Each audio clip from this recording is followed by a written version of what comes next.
Y hoy quiero hablar de algo que, bueno, atravesamos todos, todo el mundo entero prácticamente, porque a menudo nos cuesta nombrar, ¿no? Esa palabra que es la presión por ser perfecto. Si eres mujer, quizás te sientes identificada con eso de querer llegar a todo muy bien, ser buena profesional, ser buena madre, buena pareja, buena hija y además verte pues muy bien mientras lo haces. La lista nunca termina si empezamos a prácticamente a tildar cada cosa en la cual quieres verte muy bien.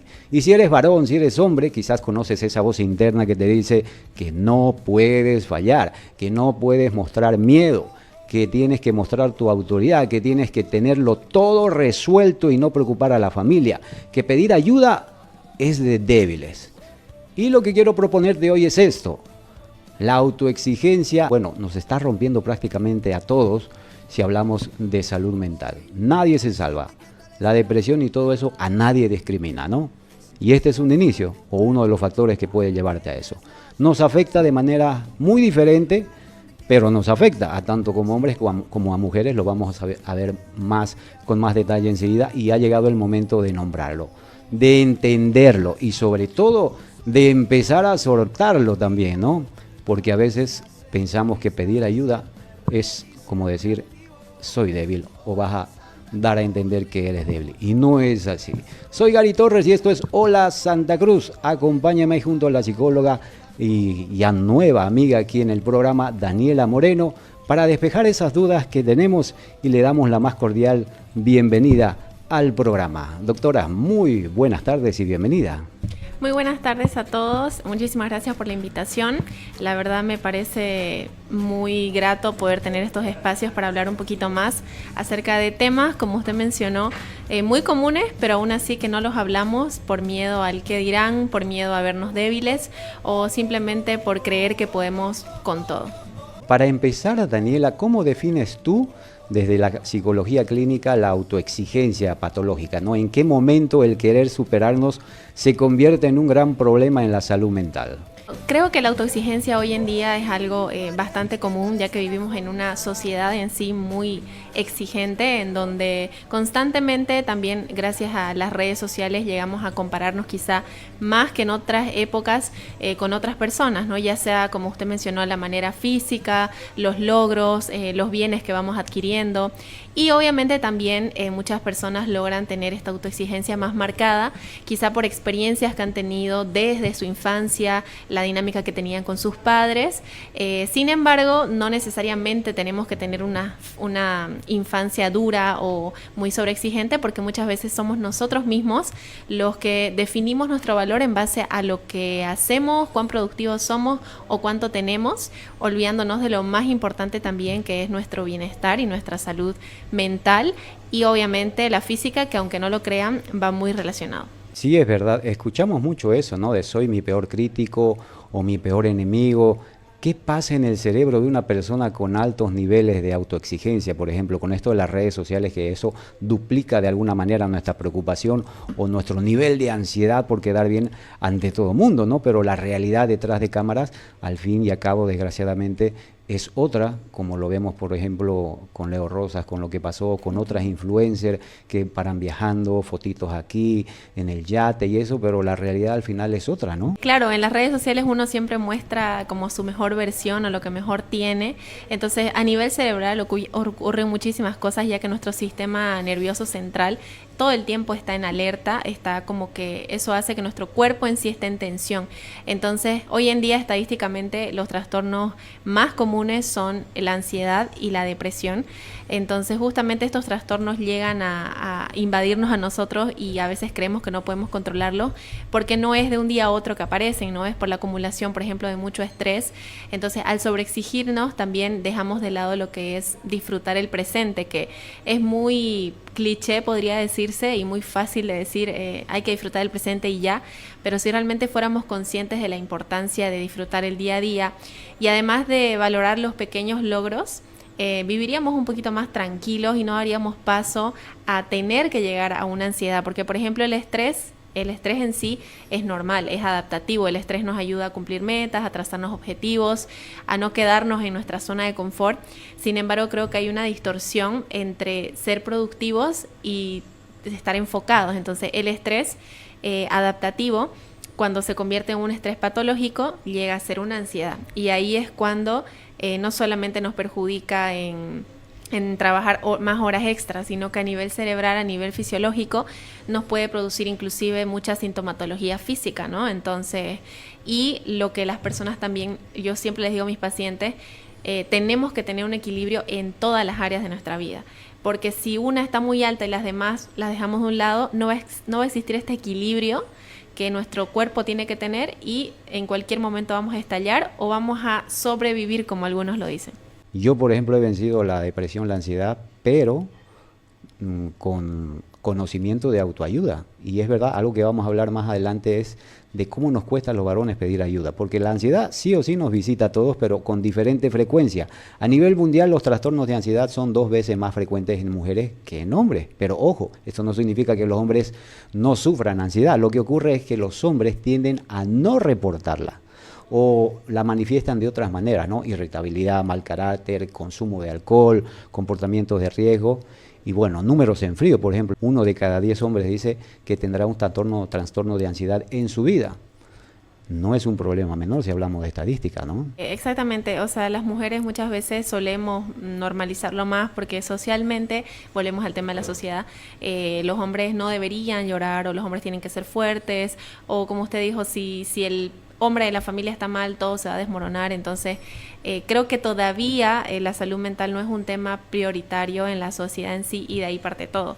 Entonces los hombres, las mujeres, las personas de cualquier, no sé, estilo de vida, cualquier cultura, pueden llegar a desarrollar estos trastornos. Todos los podemos llegar a desarrollar. Hay otro tipo, por ejemplo, de trastornos, por ejemplo, la esquizofrenia, que no podemos desarrollarla cualquier persona, es algo con lo que se nace, digamos, ¿no? En cambio, la ansiedad y la depresión son trastornos del estado del ánimo. Entonces, al no cuidar nuestra salud mental, al tener la autoexigencia y muchos otros problemas que guardamos muchas veces o no trabajamos, es muy fácil que se lleguen a desarrollar.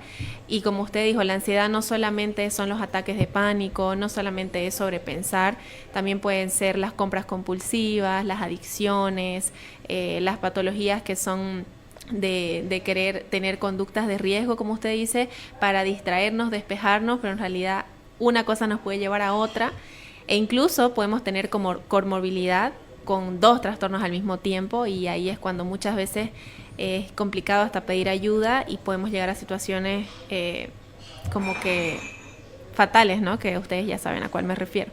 Vemos los números que nos diferencian, porque mucho se habla últimamente de la igualdad. Y la igualdad yo creo que más como derecho, como persona, que tratar de tener una igualdad como hombres y mujeres, porque somos muy diferentes. Ustedes son más comunicativas. Alguien dice que las mujeres hablan al día 30.000 palabras, el hombre 15.000. Entonces la mujer tiene repertorio cuando llega a casa, y a nosotros se nos acabó todo en el trabajo, en la calle, y tal vez tenga algo que ver también con eso, porque quiero simplemente enfatizar que sí somos diferentes, que nunca vamos a ser iguales, y creo que eso también causa mucha diferencia entre nosotros y competitividad. En el caso de un matrimonio, cuando ya se te entra esa ideología, podríamos decirlo así, a la mujer, empiezan los problemas, porque ya compites con alguien que es de tu equipo, y en un equipo son un equipo, ¿no? Uno no es más que otro, simplemente unir fuerzas para que juntos lleguen a la meta, por así decirlo. Pero cuando empiezan con esto de que no, yo gano más que vos, o yo me merezco esto, o que yo hago esto, de alguna manera se distorsiona, y eso también se convierte en una especie de trastornos de ansiedad, de depresión, y nos llevan a estas estadísticas que estamos viendo. Pero hay algo muy singular, un dato que debemos tomar muy en serio, hombres y mujeres, en lo que es la salud mental. En ese dato más duro que el que menos habla, la mayoría dice de los países occidentales, los hombres tienen una tasa de suicidio de 3 y 4 veces mayor que las mujeres. ¿Por qué? No porque los hombres sufran más, sino porque, bueno, no piden ayuda. Nos cuesta pedir ayuda porque nosotros nacemos con el chip de resolverlo todo y no preocupar. Había un libro, me acuerdo, Daniela, que yo leía de muy jovencito, con esto de enamorarse muy joven. Para comprenderlas a ustedes me leí de Cuauhtémoc, los hombres son de Marte y las mujeres de Venus. Y fue muy interesante, y llegamos después de años a esto, y como que me abrió también el impulso para poder tocar un tema muy importante después de la pérdida, por ejemplo, del Mundial. Es otro ejemplo. ¿Cómo se sienten esos jóvenes por haber perdido? Por esa presión que tenían de todo un país, obviamente que las afecta, son varones, ¿no? Claro. Pero no lo demuestran. Sí, justamente ese mismo libro lo leí cuando estaba en la universidad y sí, fisiológicamente los hombres y las mujeres somos diferentes, desde la fuerza que podemos tener hasta la forma en la que nos comunicamos, inclusive cuando ustedes conocen a algunos bebés, las niñas siempre logran comunicarse más rápido, hablan más rápido, se sueltan y eso no es algo malo que los niños tengan un problema en su desarrollo, sino que fisiológicamente tenemos diferencias marcadas. Y sí, los índices estadísticos, los hombres son los que más llegan a cometer estas conductas que atentan contra su vida, contra su bienestar. Y a veces uno dice, ay, pero ¿por qué lo hizo? Si parecía tener una vida normal o no decía nada. Entonces, no siempre el que se aísla, el que está triste todo el tiempo es aquel que puede cometer estas conductas, sino quizá alguna persona que tiene metidas estas ideas en sus conceptos, en sus esquemas mentales tan rígidas como que tengo que poder, tengo que resolverlo, no lo puedo comunicar o no quiero dar preocupaciones, ¿no? Y muchas veces se ve más en los hombres, pero también hay mujeres que por algunas de estas distorsiones cognitivas que van teniendo a lo largo de su vida, ya sea porque su familia se los inculcó o la misma sociedad, evitan comentar cosas e incluso algunas personas lo hacen con temas de salud. Se sienten mal, tienen alguna sintomatología física, no avisan y luego termina en algo que ya no puede tener la misma solución que si hubiera sido cuando recién estaba presentándolo. Y esto se ve en la salud física o en la salud mental. Estoy viendo también que hay otro, tal vez podríamos decirlo, trastorno, si me equivoco me va a corregir Daniela. El burnout no entiende de géneros, pero sí tiene sesgos, ¿no? Un estudio reciente mostró que 1 de cada 3 mujeres han pensado en dejar su trabajo por agotamiento, frente a 1 de cada 4 hombres. O sea, la estadística hace diferencia, pero igual nos afecta. Esa brecha existe, pero el dato es clave, ¿no? Porque millones de personas de ambos géneros están llegando a su límite, podríamos decirlo así, y la cultura del siempre disponible, la hiperproductividad nos está pasando factura a todos. Sin ir más lejos, ayer estábamos en una conversación con una pariente que llegó de la ciudad de La Paz y se pasó a trabajar a otra empresa, donde le pagan mejor, donde va a ser las mismas horas y no le va a pagar el doble, sino le va a pagar 3 veces más. Y son 3 días a la semana. Entonces la persona que de alguna manera la contactó sin ni siquiera haber firmado un contrato, no tenía nada que la retenga ahí, decidió irse a esta empresa donde sí firmó el contrato y la primera persona le reclamó. Y ya mi prima ya estaba pensando en renunciar.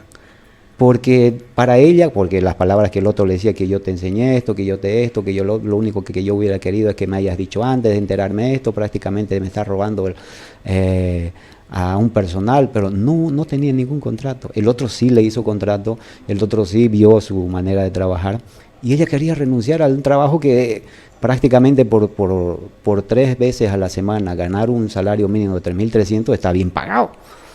Y ella ya estaba solloza, con lágrimas y quería renunciar. Yo le dije, no, o sea, no hay por qué.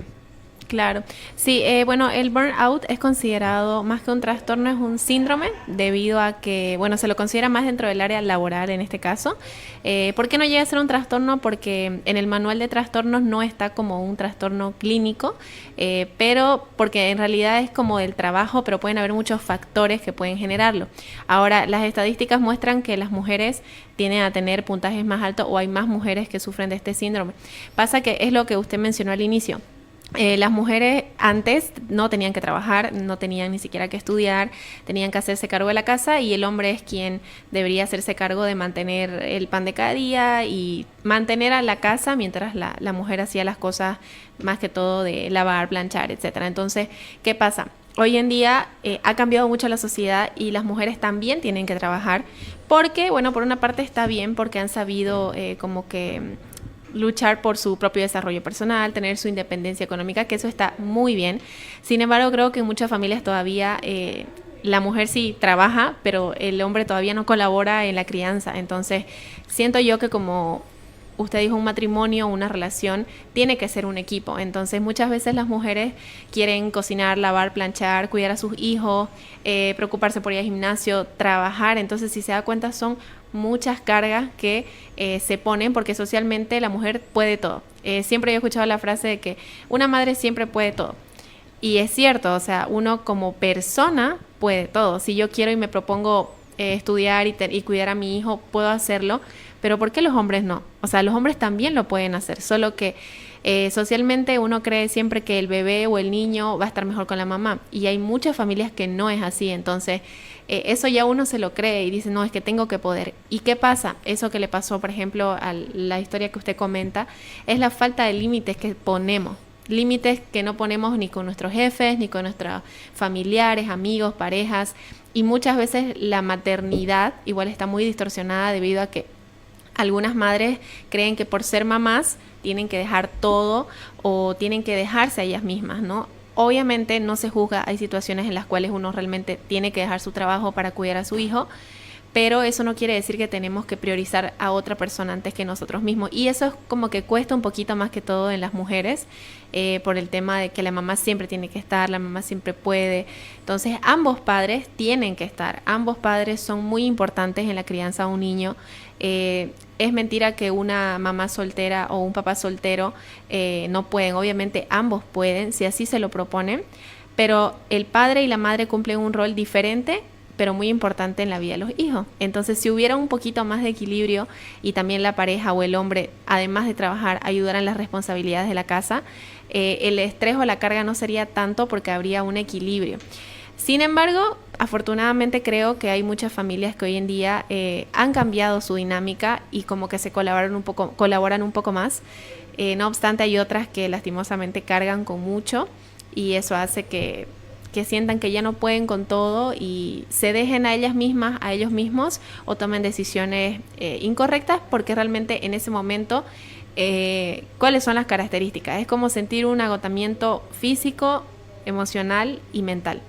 Y si van al doctor, digamos, no tienen nada, pero se sienten que tienen todo. O sea, como que aunque duerman, hay ese cansancio, esa desmotivación, también afecta a las funciones cognitivas. Entonces es algo que se siente real, y es real porque no podemos con todo, ¿no? Si hablamos, por ejemplo, de esa complejidad que tiene, que la mujer necesita ayuda del hombre, una ayuda idónea, tanto hombre como mujer, es difícil de acuerdo en el papel. Por ejemplo, yo tenía 2 trabajos diferentes, y en los 2 diferentes no podía ayudar de la misma manera. Por ejemplo, cuando trabajaba de construcción, físicamente estaba muy cansado, pero en el otro trabajo, que era asesor de seguros en el Corte Inglés, era más liviano y tenía energía y tiempo también para dedicarle a mi hija. Eso no significa que no iba a verla, hablar o jugar, pero tenía más disponibilidad de energía y tiempo que cuando trabajaba en construcción. Claro. Entonces es muy difícil tal vez tratar de ponerse de acuerdo, siempre y cuando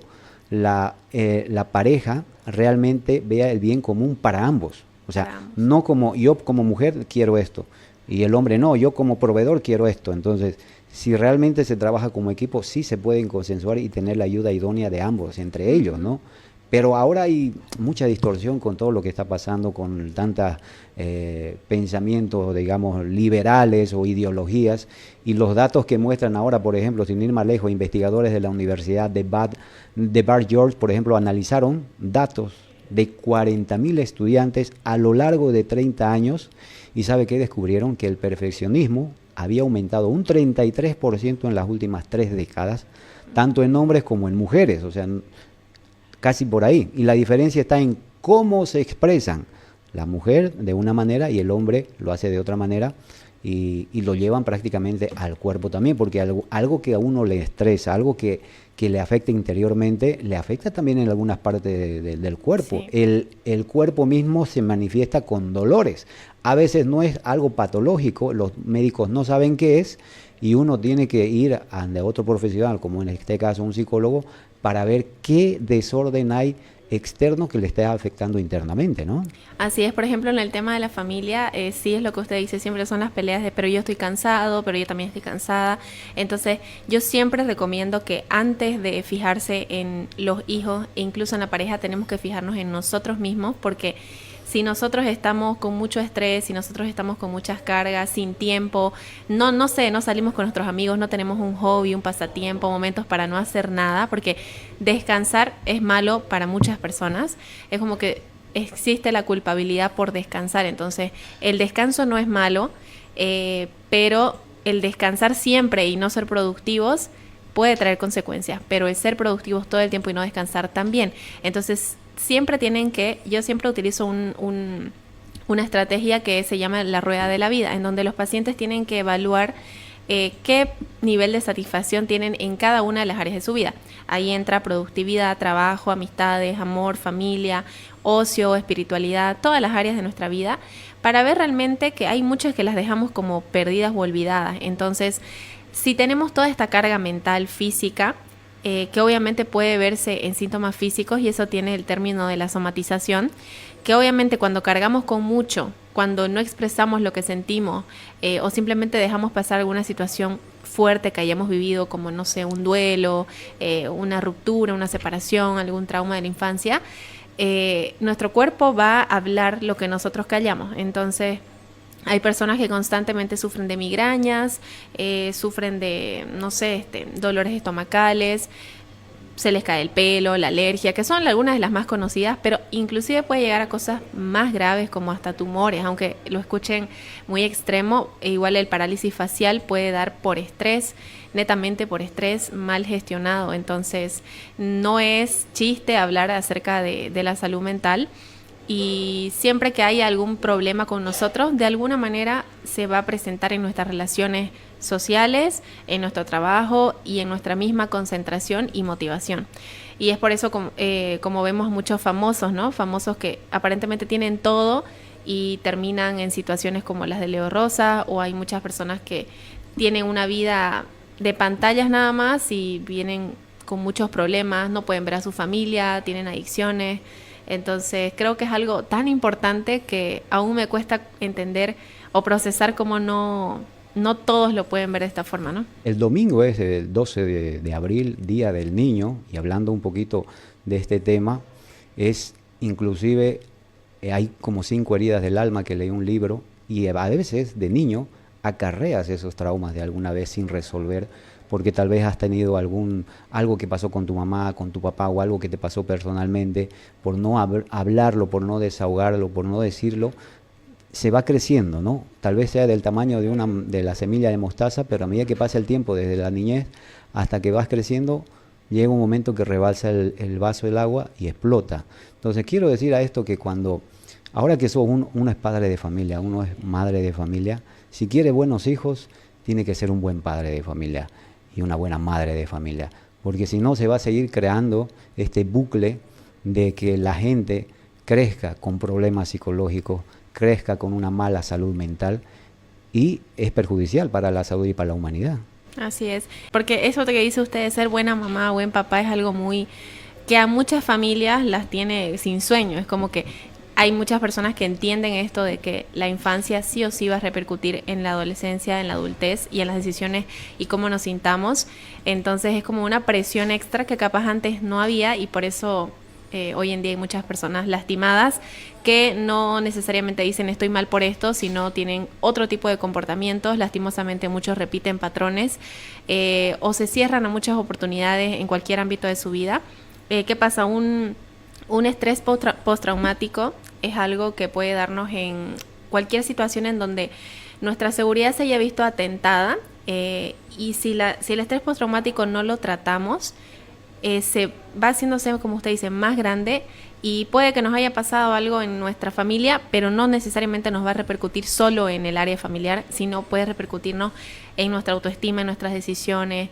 Entonces yo algo que siempre recomiendo es el tema emocional.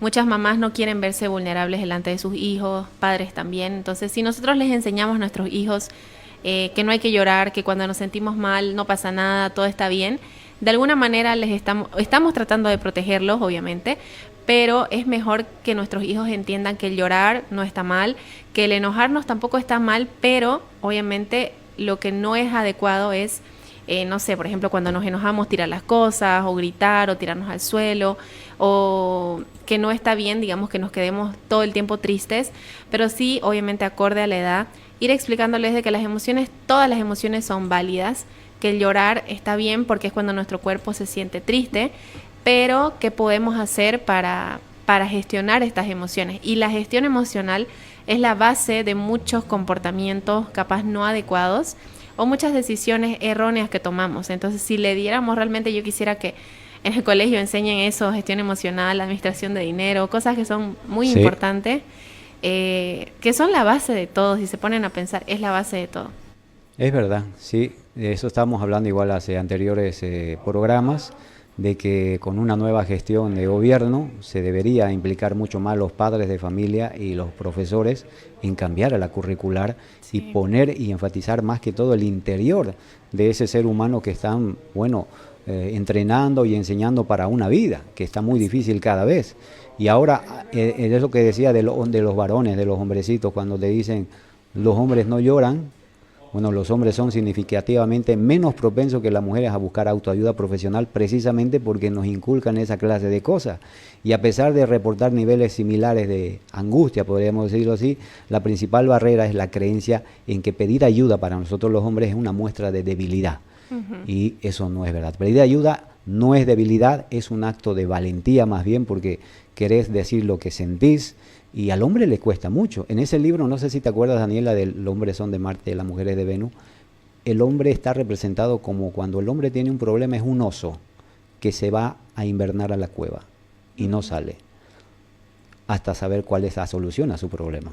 Sí, y si se dan cuenta, ustedes para sus hijos son como, no sé, como un superhéroe, como un famoso, como una persona que ustedes ven y dicen, yo quisiera ser como él o como ella. Entonces, por ejemplo, el papá en los primeros años de vida de un niño es como su ejemplo a seguir, ¿no? Al principio, cuando son chiquititos, lo ven como su apoyo, como el que le cubre las necesidades básicas, pero entre los 3 hasta los 6 años, los padres somos el ejemplo, o sea, todo lo que la mamá y el papá digan es lo que tiene que ser. Entonces, si nosotros criamos a nuestros hijos diciéndole, no tenés que llorar, o eso está mal, o tenés que ser fuerte, o levántate, no te pasó nada, entonces eso es lo que ellos van a tener en su esquema mental. Y por ejemplo, el enfoque con el que yo trabajo es el cognitivo-conductual, y lo que hace es modificar estos pensamientos, porque de ahí es la raíz de nuestras emociones y nuestras conductas. Entonces, si se ponen a pensar, ustedes son el ejemplo de sus hijos, y eso es lo principal, ¿no? Muchas personas quieren que sus hijos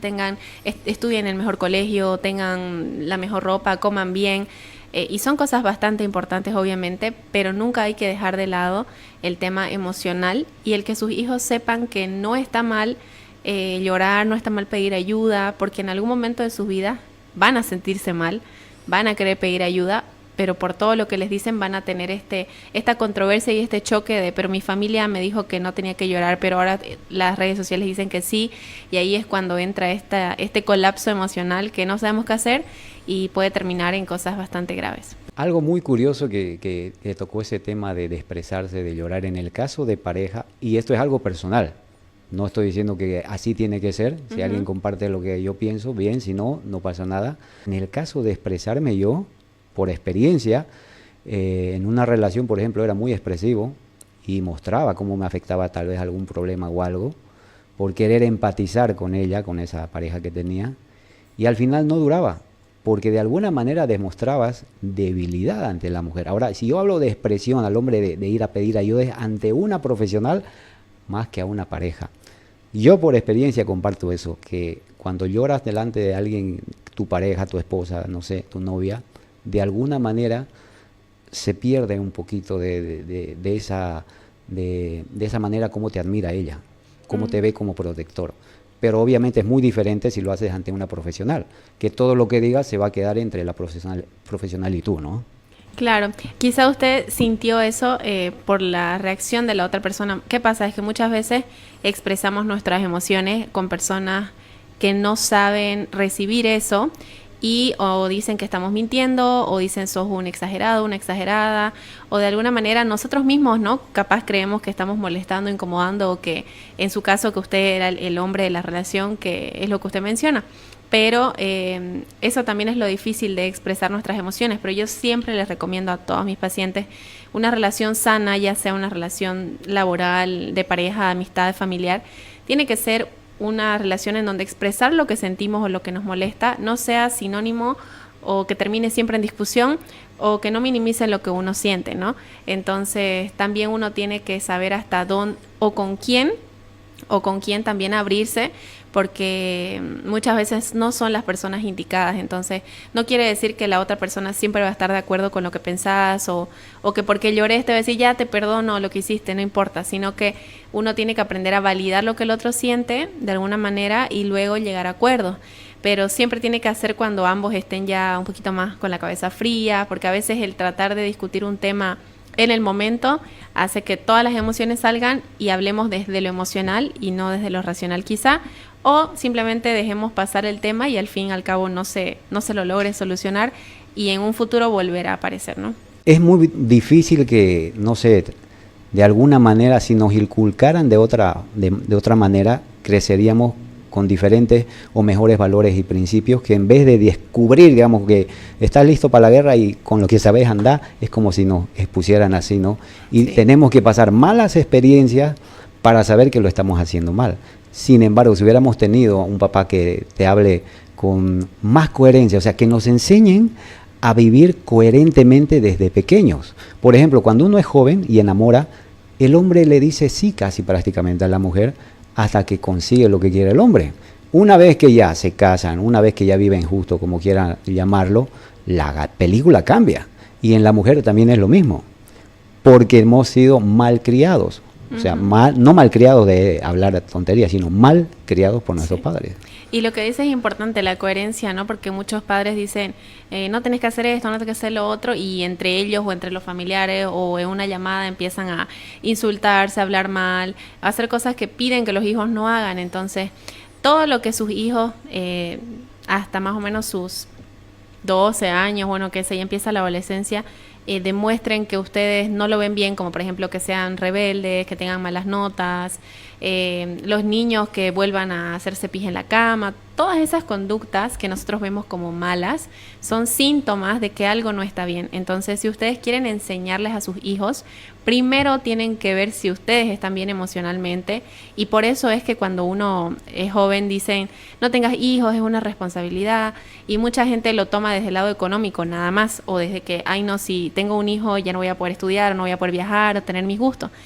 Pero si se ponen a pensar, lo más importante y la gran responsabilidad que uno tiene como padre es el tema emocional, ¿no? Es qué tipo de mujer, qué tipo de hombre va a ser mi hijo, mi hija, qué tipo de relaciones va a formar, qué tipo de vínculos o dinámicas familiares va a tener. Entonces, los padres, el papá y la mamá son figuras muy importantes en la vida de un niño. Y el cómo se relacionan, cómo les enseñan, cómo es la dinámica entre la pareja también. Por eso muchas veces yo digo, es mejor que los niños vivan con padres separados, pero que se traten bien, a que vivan en la misma casa con frialdad, con violencia, porque no solo que unos padres se griten o se peguen va a dañar al niño, sino también unos padres indiferentes, que no se hablen, que el papá llegue a dormir, que la mamá cuando está con él esté con la cara toda aburrida. Entonces eso es el amor para un niño, porque está creciendo, todos nacemos con la mente en blanco y es como que vamos aprendiendo según lo que vemos y las experiencias que tenemos. Entonces puede que en su relación el chico que vivió con una familia muy indiferente, no sé, su pareja le reclame ser más atento y él realmente no sepa cómo demostrarlo. Entonces ahí está la diferencia en decir, es que yo soy así, a buscar y aceptar que lastimosamente tenemos que trabajar algo que no fue nuestra culpa, pero que sí podemos mejorar, ¿no? Sí, es verdad. Yo tengo una hija, soy separado, pero de convivencia no me casé, pero de alguna manera en el proceso de ser papá primerizo, y el momento ya de tener a alguien a quien cuidar hasta con mi vida, me hizo pensar y reflexionar. De esa manera fue que cambió mi chip y, por ejemplo, de alguna manera como te digo, salir de depresión y ansiedad, me autoayudaba con libros y eso me ayudó bastante. Yo, por ejemplo, le preguntaba a mi hija cuando vino un tiempo a vivir conmigo si recuerda algo, un episodio negativo de su mamá y yo, que le haya afectado precisamente por saber estos conocimientos de heridas del alma y todo ello, ¿no? Me dijo que no, algo que yo me acuerdo es que nunca los veía pelear y discutir, porque cuando lo hacíamos y teníamos que hacerlo, porque había un tiempo y espacio para eso, era cuando se lo mandábamos a la niñera que la saque al parque. Entonces yo evitaba eso y consensué con la mamá de mi hija eso y respetó. Y hasta ahora, eso que ella rehizo su vida y todo, nos llevaba muy bien de alguna manera porque hablé con conocimiento y propiedad y ella se dio cuenta y hasta ahora llevamos una buena relación, pero no es muy común. No es algo que, como varón te digo, alguien que se preocupe así por decir, ¿la estoy haciendo bien o la estoy cagando? Como se dice vulgarmente. Muy poco, por la comparación de otros amigos que son cercanos a mí y contemporáneos de edad y están en la misma situación, es como perro y gato hasta ahora, ¿eh? Sí, o sea, generalmente el divorcio es como igual sinónimo de nos tenemos que odiar y a ver quién hace más, quién hace menos, o incluso llegan a... ahí es cuando lastiman mucho a los niños, ¿no? De que uno habla mal de uno, uno habla mal del otro, e incluso las familias terciarias, o sea, los abuelos se meten, y eso es muy dañino. Yo he visto familias que, como usted dice, llevan una convivencia saludable por el bienestar de los hijos, pero son muy pocas, la verdad. Y muchas parejas también, ¿qué es lo que pasa? Aguantan matrimonios que ya no se sienten bien, no necesariamente matrimonios donde haya violencia, sino donde ya no hay atención, ya no hay amor, ya no hay esa chispa, digamos. Entonces, yo he tenido hasta pacientes hombres que aguantan relaciones por miedo a que le quiten a su hijo, por ejemplo. Entonces, eso es, para mí es bastante triste porque estamos dejando de lado capaz el tener nuestra propia vida solo por miedo a perder obviamente algo muy importante, y no debería ser así. Debería ser como que bueno, ya nuestra relación no funciona, pero lo mejor para nuestro hijo va a ser que ambos estemos presentes. Y bueno, también conozco otros pacientes que hasta salen los domingos en familia por el bien de su hijo, pero no cruzan esos límites. Pero es complicado, ¿no? Porque obviamente al terminar una relación siempre van a quedar heridas, temas inconclusos, y a veces el poner límites o el no volver a caer o el no volver a tropezar, las terceras personas, entonces es complicado, pero ahí digo yo que hay que dejar muchas cosas por los hijos, y ahí es donde sí tenemos que pensar en ellos, pero primero nosotros, en no vivir un matrimonio o no aguantar violencia o indiferencia solo porque tenés un hijo, digamos, ¿no? Otro problema, Daniela, por ejemplo, y esto es de hace una semana, mi hija me cuenta que hay un grupito en su curso, un grupito de 4, que son lo más problemático. Este grupito abrió una cuenta en Instagram y empezaron a cuestionar quién te cae mal del curso, ¿no? Y empezó a salir. Obviamente, mi hija, que maneja toda la parte de inteligencia emocional, habla con sus mejores amigos, se lleva bien con todo el mundo, y me dice, a mí no me afecta porque no me interesa, no vivo de lo que digan los demás, pero a mis amigas les afecta, se preocupa. Entonces ella consensuó en decirle a los papás y que llamen la atención a los padres de estos niños. Hicieron eso, pero ¿qué pasó? Los padres responsables de estos chicos conflictivos se negaron diciendo que no, ellos no son. Bueno, le mostraron la prueba del chat donde hablaban y daban pruebas, y los padres no, se negaban que eran ellos, y hasta ahora siguen con ese problema que a los compañeros de mi hija, por ejemplo, les afecta. Ella obviamente les da ese conocimiento, toda esa proactividad que ha aprendido conmigo y en libros, pero aún así me dice que no, que realmente les afecta a mis amigos. No, por ejemplo, mi hija lee un libro a cada 7 días o 2 semanas, y de sus compañeritos casi nadie es inculcado, ni siquiera en el colegio, a leer libros. Sí, es que uno siempre cuando ve a un estudiante o algo tiene que fijarse cómo es su familia, ¿no? Entonces, muchas veces los hijos son el reflejo, o al menos hasta cierta edad son el reflejo de su casa. Ya cuando uno va creciendo se va dando cuenta de quizá de muchas conductas o formas de ser o dinámicas que no estuvieron bien, pero bueno, hasta que uno no sepa bien quién es y hacia dónde va, es el reflejo de lo que ve en su casa. Entonces, yo siempre que...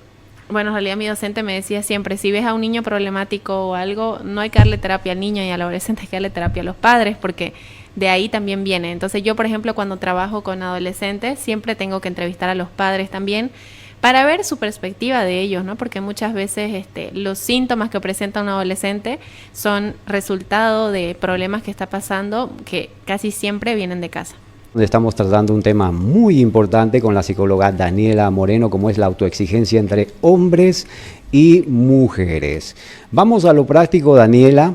Si alguien nos escucha, se siente identificado con lo que estamos hablando, ¿qué 3 cosas concretas puede empezar a hacer desde mañana o tal vez hoy mismo para empezar a soltar esa autoexigencia, ya sea con terapia o sin terapia? Si ustedes creen que todavía pueden lograr manejar, yo creo que lo que tienen que hacer es ponerse un ratito, darse una pausa y evaluar también qué importancia le están dando al descanso, a su vida social, a salir, a despejarse, y traten de buscar un equilibrio. Número 2, que cambien su rutina un poco, o sea, que hagan algo diferente en su día a día para que no todo sea tan rutinario. Y número 3, que puedan añadir todo lo positivo en su vida. Por ejemplo, como usted mencionaba al inicio, tomar el sol, por ejemplo, es algo tan fácil que podemos hacer, pero que nos aporta la vitamina D, que nos ayuda inclusive a nuestro estado del ánimo.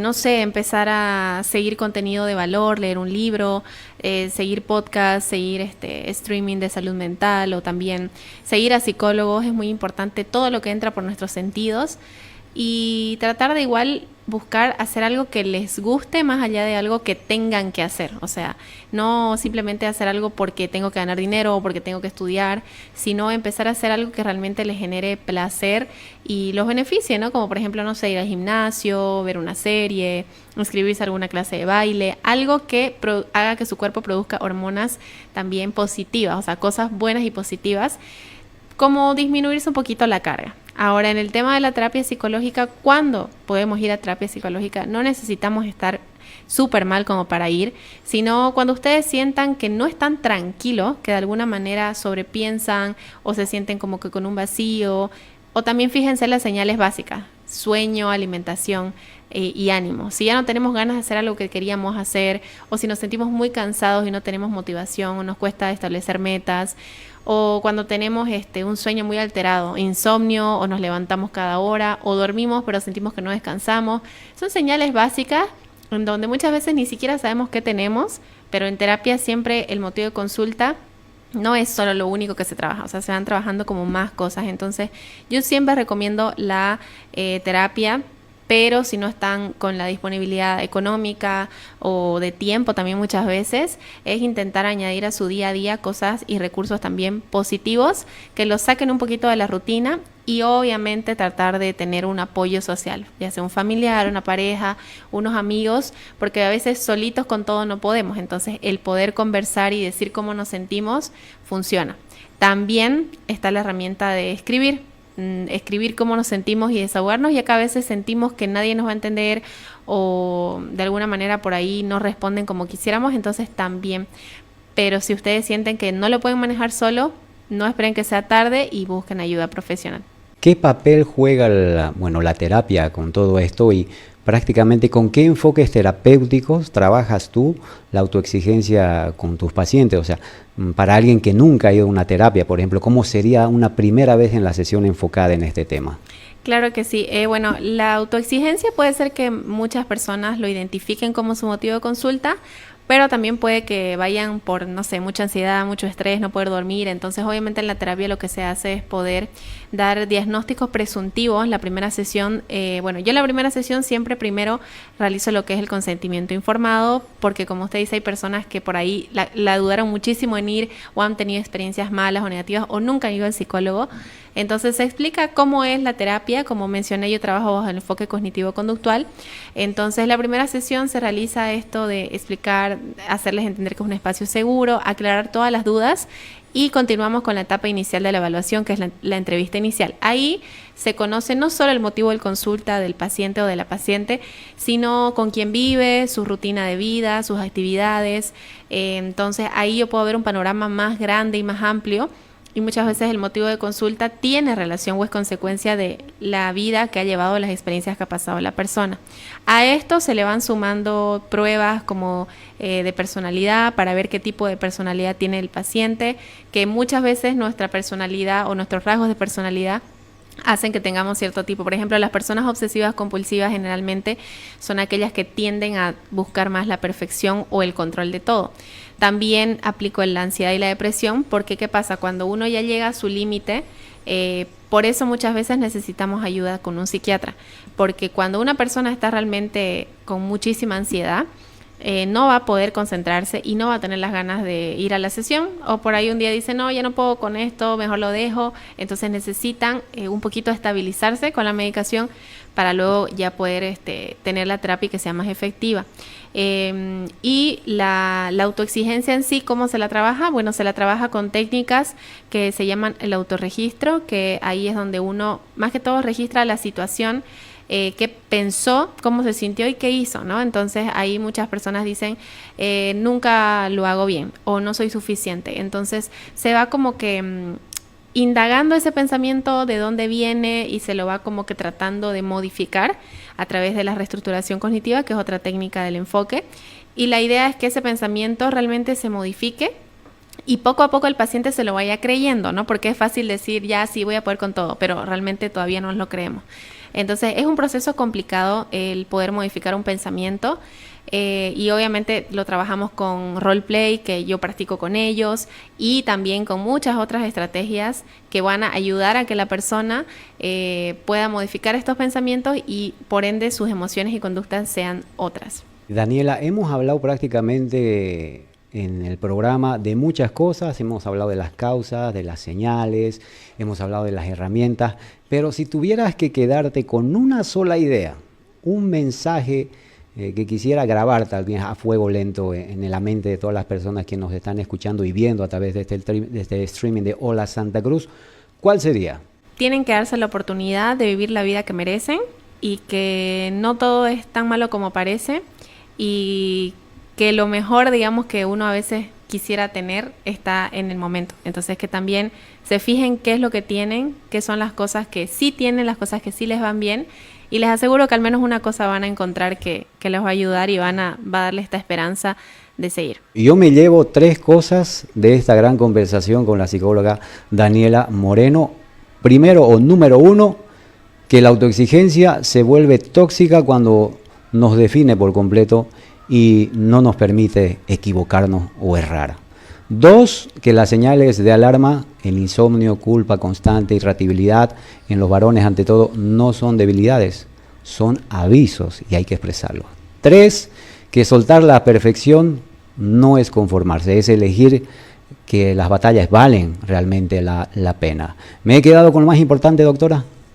Sí, la verdad es eso, ¿no? O sea, no, el ser perfectos no nos da la felicidad. Y en realidad la felicidad no existe, la felicidad es una emoción. La felicidad va y viene. Y el éxito tampoco existe, porque para mí puede ser éxito una cosa, para usted otra. Entonces no arruinen su presente por querer alcanzar algo que no hay, porque la perfección no existe. Entonces disfruten lo que tienen, porque ¿qué pasa? Luego ya cuando pasó decimos, ay, cómo no lo disfruté o cómo no lo hice. Entonces la vida se va así de rápido y las etapas también, hasta el cansancio, entonces es complicado y es fácil decirlo cuando no estamos viviendo eso, pero se puede. Entonces la vida no es perfecta, la vida es de aprender, de equivocarse y de seguir adelante. Muchísimas gracias por su tiempo, tu cercanía, bueno, con toda esa sabiduría que nos has compartido en este programa. Espero que no sea la última vez. Y si las personas hoy prácticamente te has identificado con algo de lo que hemos hablado con la psicóloga Daniela Moreno, no te quedes solo, no te quedes sola con esa incomodidad. Haz algo pequeño con eso. Puede ser, tal vez, como decía ella, anotar en una libreta cosas, debería hacer esto, cosas que te repites a la vez en tu cabeza y analizar, digamos, un poquito en la lista de lo pro y lo negativo. Puede ser mandarle un mensaje a un amigo, tal vez decirle, ¿sabes qué? No sé, contarle, hoy no estoy del todo muy bien, en fin, pero empieza por algo y avanza. Con eso terminamos y concluimos el programa de hoy. Doctora Daniela, hasta una próxima oportunidad. Así es, claro que sí, yo encantada por la invitación y por poder quizá resolver algunas dudas y algunos estigmas que las personas pueden llegar a tener de la salud mental. Así que muchísimas gracias una vez más por la invitación.